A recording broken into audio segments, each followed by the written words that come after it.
Bon, salut. Alors aujourd'hui, j'ai envie de tester un nouveau format. Juste de parler un petit peu, juste en marchant.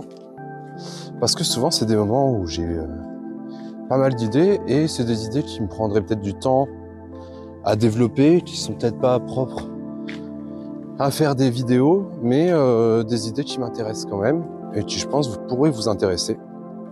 Et aujourd'hui, la chose qui me tracassait, c'est Enfin, qui me tracassait, c'est un bien grand mot, mais j'avais un peu envie de développer, c'était sur les vers et un petit peu la raison d'être des vers.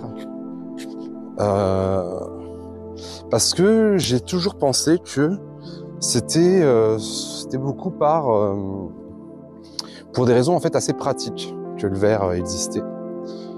Et là, j'étais en train de me reposer un peu la question, sans faire de recherche plus approfondie que ça, mais j'ai vu plus de dimensions dans le vers rimé en fait même, c'est le principe de la rime, que je pensais de base.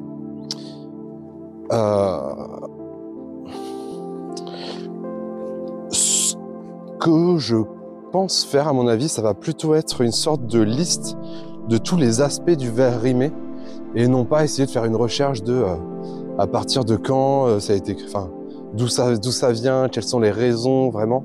Je pense que ça, c'est plutôt, ça sera plutôt avec de la recherche qu'on pourra répondre à tout ça. Mais par contre, ce que je peux faire, c'est essayer de regarder vraiment tous les éléments qu'implique le vers rimé. Alors du coup, comme je disais, là, le premier truc, c'est quand même ce que je pensais un peu de base. Là, un peu là, le premier truc qui me venait à l'esprit, c'est le côté pratique en fait. C'est-à-dire un vers rimé, il va être facile à apprendre. Il va être plus facile à retenir, il va bien s'ancrer dans la tête de celui qui l'écoute. C'est aussi le principe des chansons, etc. Ça va permettre vraiment d'être facile à retenir. Disons, ça c'est une première chose, c'est très pratique. Et en fait, je pense que c'est peut-être la chose la moins intéressante sur le vers rimé. La deuxième, je dirais que c'est au niveau sonore, etc. Il y a quelque chose qui est élégant, dans une forme en fait un peu symétrique, d'une façon ou d'une autre, hein, que ce soit croisé, suivi ou embrassé, la rime est toujours une forme de symétrie. En même temps, ils sont deux, donc c'est pas compliqué. Mais ce côté en fait sonore et musical, il va un peu de pair avec le premier en fait. C'est parce que c'est sonore et musical qu'on le retient plus facilement. Donc c'est pas deux aspects qui sont vraiment inconnus l'un de l'autre. Après, je me disais, dans le vers, il y a un aspect, une certaine complicité qu'il peut y avoir des fois avec le lecteur, dans le sens où le lecteur, quand il lit ou il entend le vers, il peut peut-être des fois avoir vraiment le pressentiment de la rime, comme s'il allait le sentir venir. Il dit bah tiens, avec ce mot il y a ça qui vient, et limite de se dire bah, j'étais sûr que ça allait se finir comme ça quoi. Et donc là il y a une sorte de complicité qui peut se créer avec le lecteur, qui se dit un peu en fait ouais mais limite c'est moi qui aurais pu l'écrire quoi. Hop.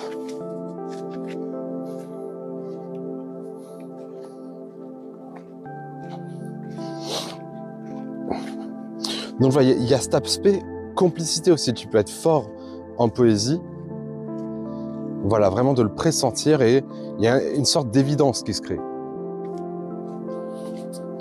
Maintenant, à l'écriture, je me disais, il y a autre chose qui est très intéressant à l'écriture.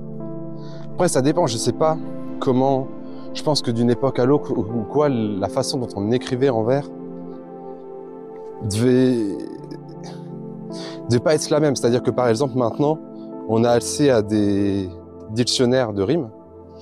Donc, on peut plus facilement tenter un petit peu, je sais pas, comme dirait Dubélé, d'écrire à l'aventure. C'est-à-dire que c'est beaucoup plus, j'imagine, peut-être pas beaucoup plus, mais c'est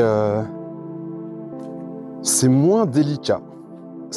On a une aide pour faire de l'écriture qui commence par une rime choisie, c'est-à-dire, voilà, je veux dire mon propos, je le dis comme ça, il se termine par ce mot-là.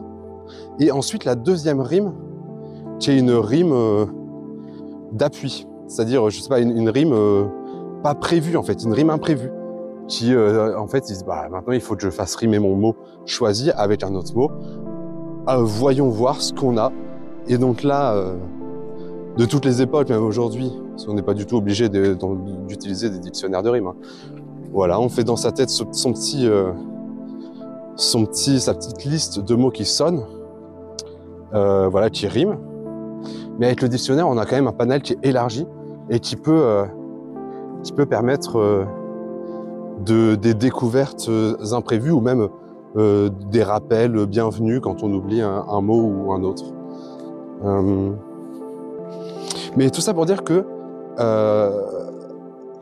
malgré des utilisations de la rime qui peuvent varier selon la façon dont on compose ses poèmes, il y a quand même une sorte de joli hasard qui se fait dans la poésie quand tu te rends compte que tu es parti sur ce propos-là, tu as une vague idée de ce que tu veux dire par la suite, et comme par hasard, le mot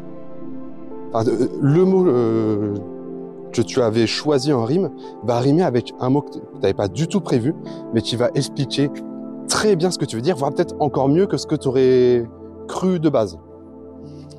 Et ça, il y a une sorte vraiment de heureux hasard, comme si c'était prédestiné, quoi. C'était sûr que ça allait arriver. Et ça, c'est aussi formidable. C'est aussi un autre aspect de la rime. C'est un côté presque mystique, presque divin, voilà, la mystique du langage. Mais comme par hasard, j'ai besoin d'un mot et j'ai celui-là. Et ça va permettre aussi de tordre le langage et donc de ne pas écrire de la manière naturelle et donc de trouver des images qui vont nous surprendre nous-mêmes, en fait, qu'on n'aurait pas, vers lesquelles on ne serait pas allé de base. Donc, on a un aspect pratique du vers rimé, un aspect esthétique, donc comment ça sonne, et un aspect presque voilà mystique de l'aléatoire. Alors comme disait Carl Jung, c'est une forme de synchronicité en fait. C'est des choses, alors, à voir si c'est vraiment une forme de synchronicité, mais la synchronicité, il l'a défini comme étant un enchaînement de choses acausales, donc qui n'ont pas réellement de lien de causalité, mais qui vont créer un sens pour celui qui l'observe. Typiquement, c'est, je sais pas moi, c'est tu fais pile ou face, et genre tu fais 40 fois pile d'affilée. C'est dingue. En soi, il n'y a aucune raison de s'étonner. C'est pas plus exceptionnel que de faire pile face, voilà, 40 fois. Alors certes, ça sera aléatoire, mais l'enchaînement sera tout aussi probable que faire 40 fois pile d'affilée. Donc, c'est que nous, on met du sens au fait que ça soit toujours le même résultat. Mais en soi, il n'y a pas forcément de sens à retirer de tout ça. Mais du coup, c'est cet enchaînement de choses qui sont acausales, mais qui donnent une impression de signification qu'on peut retrouver un petit peu dans le vers rimé. Ou, remarque, c'est pas tout à fait la même chose, parce que dans le vers, c'est surtout... Si, en fait, c'est la même chose, parce qu'en fait, ce qui se passe dans le vers, c'est qu'il y a ce plaisir de trouver la surprise dans la rime. Mais en fait, la signification, elle vient aussi de la capacité du poète à trouver du sens dans le vers, pas dans la rime, dans le mot trouvé. C'est-à-dire qu'il y a des mots qui vont tomber comme des évidences. Je sais pas, enfin, le classique or qui rime avec trésor, bon, faut pas être fou pour trouver qu'il y a un côté un petit peu étrange que or, ça termine comme trésor, alors que c'est, il me semble, pas la même étymologie. Donc c'est quand même une coïncidence qui est forte et qui, bon, pour le poète, fait que c'est une rime éculée, délavée, voilà, qu'on utilise à tout va. Mais il y a d'autres liens qui sont plus subtils et peut-être qui vont être vraiment appropriés au ton du poème. C'est-à-dire que par exemple, il peut y avoir des adjectifs qui vont dans le sens de ce que tu veux dire, mais qui vont pas être assez justes, qui vont vraiment sonner faux. Et des fois, c'est pas le cas. Et du coup, je pense que le bon poète, c'est celui qui va arriver à aller à cette mystique de la langue et à trouver cette... à trouver la plus grande perfection possible dans le hasard des rimes choisies. Mais après, il n'y a pas forcément que du hasard parce que ça peut être des rimes qui sont pensées de manière simultanée. C'est-à-dire que... d'ailleurs, c'est toujours un peu le cas parce qu'en fait, on peut trouver une meilleure rime et changer celle du dessus. Donc, mais dans ce cas-ci, le raisonnement se tient toujours parce que c'est juste la même dynamique, mais dans l'autre sens, quoi. C'est juste en partant de la deuxième rime et pas de la première. Ouais.